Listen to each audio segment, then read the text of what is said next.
बहुत रूह को छूने वाला तो गाना, इसको गाना नहीं बोलना चाहिए, ये तो एक नात है, एक जैसे बोलते हैं इबादत के लिए गाई जाने वाली चीज़ है, जो सुनने में भी बहुत रूह को सुकून देती है, बहुत अच्छी लगी। एक्टर भी अच्छे हैं, डायरेक्टर भी अच्छे हैं, इन्होंने शूट भी अच्छा किया और बोलते भी अच्छे हैं। मैंने भी सुना कि यही बोल रहा था अभी उधर में, और इन्होंने बहुत गौरी जो है अच्छा काम किया है, बहुत अच्छी एक्ट्रेस हैं। जी क्या कहेंगे आप चीफ गेस्ट के रूप में रूमी सर आए हुए हैं? सर ये मेरे लिए सौभाग्य है कि रूमी सर आए हैं और ये समझ लीजिए कि समंदर हैं और हम बूंद हैं, तो बस यही है। और इनका आशीर्वाद हमें मिल रहा है और ये आज हमारे साथ बैठे हैं, तो ये प्रभु की कृपा हो गई बस। नहीं ऐसा कुछ नहीं। क्या है, जैसे जब मैं आया ये भोपाल से हैं, मैं भोपाल से आया, तो हमने जावेद साहब भोपाल से गए, तो हम जावेद साहब को ऐसे देखते थे, और फिर अब हम आए तो ये बैठ रहे हैं। इंशाल्लाह ये भी एक दिन ऐसे बैठे होंगे और इनसे जूनियर इनके बारे में बोल रहे हैं। आप क्या कहोगे, आपका प्रोडक्शन है, उसके जरिए बना है? जी मेरा प्रोडक्शन है, लेकिन बहुत लोगों का कंट्रीब्यूशन है। सिर्फ अकेले मेरे नाम से हो नहीं सकता और मैं अकेले कुछ कर भी नहीं सकती। हमारे प्रोड्यूसर हैं, ये रजनीश जी हैं, इनका बहुत बड़ा कंट्रीब्यूशन है, तो बस हम साथ में हैं तो ये प्रोडक्शन है। ओमशील प्रोडक्शन वन कुछ बताइए, क्या कुछ? ओमशील प्रोडक्शन की हमेशा ये कोशिश रहेगी और रही है कि किसी अच्छी कहानी, सच्ची कहानी, कोई सब्जेक्ट ऐसा हो जिसका कोई मैसेज हो, कहीं ना कहीं मीनिंगफुल फिल्में बनाना या जो भी आर्ट से रिलेटेड जो भी काम करना वो वही हो। सिर्फ बनाने के लिए या सिर्फ कहते ना कमर्शियल नाम लगा दिया कि कमर्शियल होना चाहिए, ये होना चाहिए, नहीं, हम आर्ट के लिए ही काम करेंगे हमेशा, और ऐसी ही हमने फिल्म बनाई है और आगे भी ऐसा ही करेंगे। मैं डायरेक्टर साहब से जानना चाहूँगा, बहुत सुंदर गाना है, बहुत लाजवाब गाना है, रूहानी गाना है, उतना ही सार्थक वीडियो है, जो स्टोरी है, एक हिंदू महिला आती है और वो कुछ मन्नतें मानती है, फिर लास्ट में आपने दिखाया उनको बच्चा होता है, थोड़ा सा कॉन्सेप्ट के बारे में बताइए।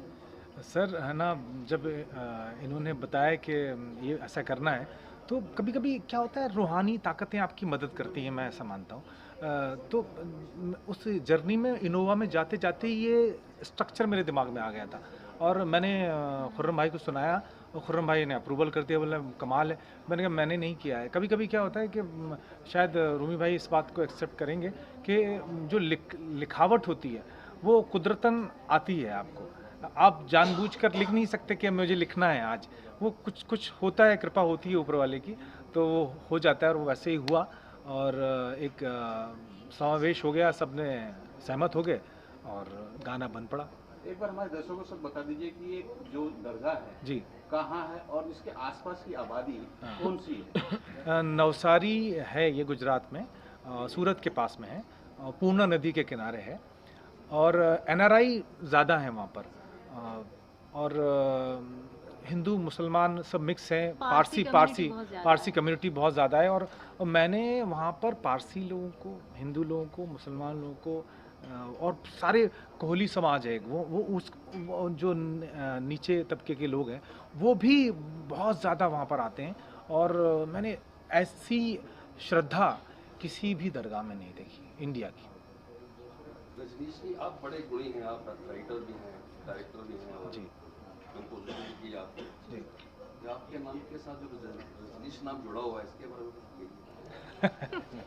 रजनीश, जहाँ तक मुझे पता है, एक तो ओशो है, दूसरा रजनीश का मतलब होता है रातों का राजा, जहाँ तक मुझे पता है। तो बस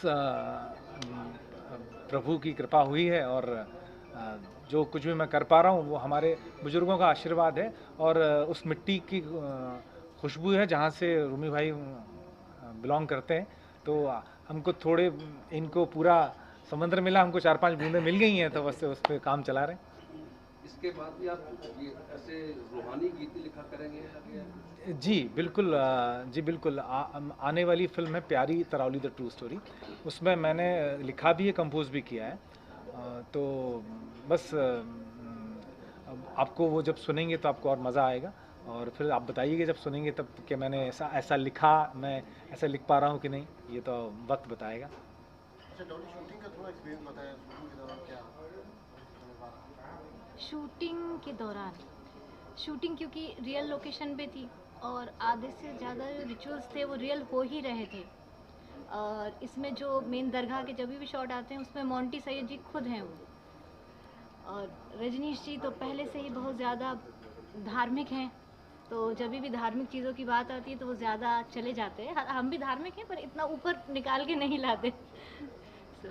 बहुत मज़ा आया, बहुत नई चीज़ें, हिस्ट्री जानने को मिली, कल्चर समझने को मिला, ऐसी बहुत सारी चीज़ें जो मुझे मालूम ही नहीं थी, और नए शब्द, इस्लाम के बारे में मैं बहुत कुछ जान गई जो पहले कभी नहीं जानती थी, तो मेरे लिए तो ये एक क्लास थी।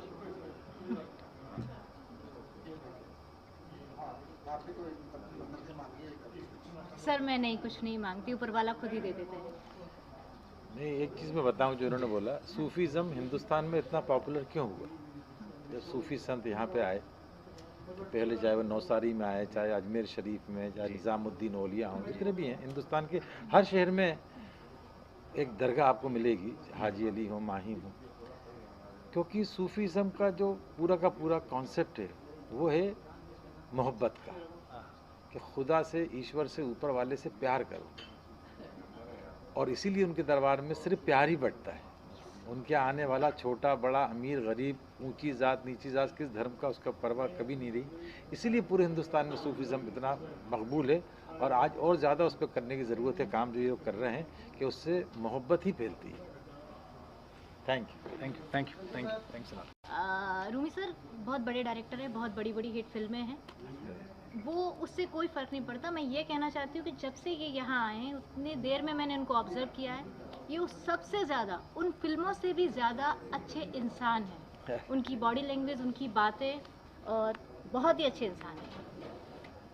और मैं भी सर के बारे में बोला, इतना कंफर्टेबल कर दिया है मुझे। मैं पहले बहुत घबरा रहा था कि मैं बोल पाऊँगा नहीं बोल पाऊँगा, क्योंकि देखिए जो बहुत काम किया है, और जब किसी सीनियर के सामने आप जाते हो तो आपके हाथ पैर कांपने लगते हैं। मगर मुझे जब ये एंट्री किया, जो हमारे पास बैठे, तो ऐसा लगा जैसे हमारे अपने परिवार के कोई बैठे हुए हैं, और बहुत सहज कर दिया। Thank you, thank you so much. Thank you. मेरे जो भाई है, दोस्त है, मुंतज़िर अली, जिसका मोंटी सैयद नाम है, वो उनको ये गाना, ये जैसा जाफी साहब बोले, ये नात उनको उनके पास आई, और वो बोले कि अपने को कुछ बनाना है। तो डॉली से मेरी बात हुई थी कि मैं आ रहा हूँ फरवरी में, वो मैं आपको सुनाऊंगा कुछ, और मौका मिला सुनाने का, और बस एक ऊपर वाले की वो है, समझिए कि ये बहुत अच्छी चीज़ बन गई। और ज़्यादा रजनीश को जाता है काम कि उनकी सोच और उनकी जो लगन थी कि हम इसको कंप्लीट करेंगे, ये दोनों की, और उसमें हम लोग कंप्लीट करें। खाली मेरे को एक बहुत बात बोलने का है कि इमाम हिंद पीर नूर सदगुरु सैयद सादात, वो उनका मैसेज डिलीवर हुआ था 1235 इयर्स बैक। कल 27 तारीख को उनका उरूस है, उनका उरूस है कल, उरूस मुबारक है कल 27 तारीख को। और हमको, जैसा रजनीश भी बोले हैं, अभी तक बहुत पूरे सारे बोले हैं कि एक ऐसी जगह है वो कि हमको कुछ हो जाता है वहाँ जाके, तो हम लोग कोशिश करें थोड़ी बहुत। ये दोनों का बहुत बड़ा हाथ है इसमें इम्प्लीमेंट करने में। रजनीश जी हमारे बहुत पुराने मित्र हैं, काफ़ी अर्से से हम लोग की दोस्ती है, तो जहाँ रजनीश जी होते हैं वहाँ हम आ जाते हैं। बस इतना ही है। आप भी जुड़े हुए हैं? मैं तो वेल विशर हूँ उन लोगों का, और मैं तो ये दुआ कर रहा हूँ। लईक अहमद जी है, हाँ। और ये बहुत अच्छे दोस्तों के दोस्त, यारों के यार, और बस मदद करने वाले, अरे नहीं, हर जगह सपोर्ट करने वाले। ये भी हमारे प्रोड्यूसर हैं। इस इमाम हिंद के तो सिर्फ खुरम सैयद ही हैं, मगर हमारी दूसरी फिल्म के प्रोड्यूसर हैं, जो प्यारी तरावरी द ट्रू स्टोरी आ रही है के प्रोड्यूसर। खुरम जी, और आपका जो प्रोडक्शन हाउस है उसमें और क्या प्लानिंग है नेक्स्ट? इंशाल्लाह अभी बहुत सारी करने की ख्वाहिश है। अभी हम लोग इंटरनेशनली कुछ करने वाले हैं आइंदा, जल्द से जल्द, तो वो आप लोगों को सबको पता चल जाएगा। Thank you so much, thank you. जो गीत हैं, इस तरह की जो शायरी और इस तरह के कॉन्सेप्ट हैं, यही हमारी ताकत है। हम पूरी दुनिया में अपनी एकता के लिए जाने जाते हैं। हिंदुस्तान से दुनिया शुरू होती है। दुनिया में जब सबसे पहला इंसान आया है तो वो हिंदुस्तान में आया है। हज़रत आदम अलैहिस्सलाम जो हैं, श्रीलंका उस वक्त हिंदुस्तान का हिस्सा था। तो हमें इस बात पर प्राउड है कि दुनिया की बुनियाद में हम हैं। और जहाँ तक बात करते हैं फिल्मों की, फिल्में हमारे समाज का बहुत बड़ा किरदार है, बहुत बड़ा आईना है। जो समाज में होता है वो फिल्में हमें दिखाती हैं।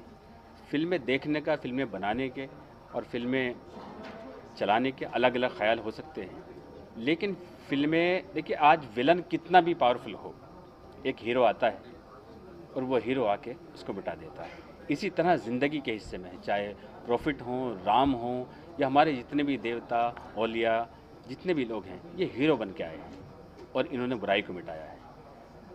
आजकल मीडिया बड़े निशाने पर है, ख़ासकर हिंदुस्तान की मीडिया। लेकिन मीडिया इतनी पावरफुल चीज़ है कि मीडिया अगर चाहे तो जो चाहे करा सकती है। तो हम, मुश्किल क्या है कि मैंने एक शेर पढ़ा था कलम के हवाले से, हम अपनी ताकत को कभी कभी नहीं जानते, और अपनी ताकत का अगर लोहा मनवा लें, थोड़ा सा सब्र है। और ये कैमरे, ये कलम, ये हमारे समाज का इतना बड़ा आईना है कि इसमें हम अपना मुस्तकबिल दे सकते हैं, अपनी नस्लों का मुस्तकबिल देख सकते हैं। तो मैं तमाम मीडिया वालों को मुबारकबाद पेश करता हूँ कि ऊपर वाले ने आपको इस काम के लिए चुना है कि आप समाज को सच दिखाते हैं।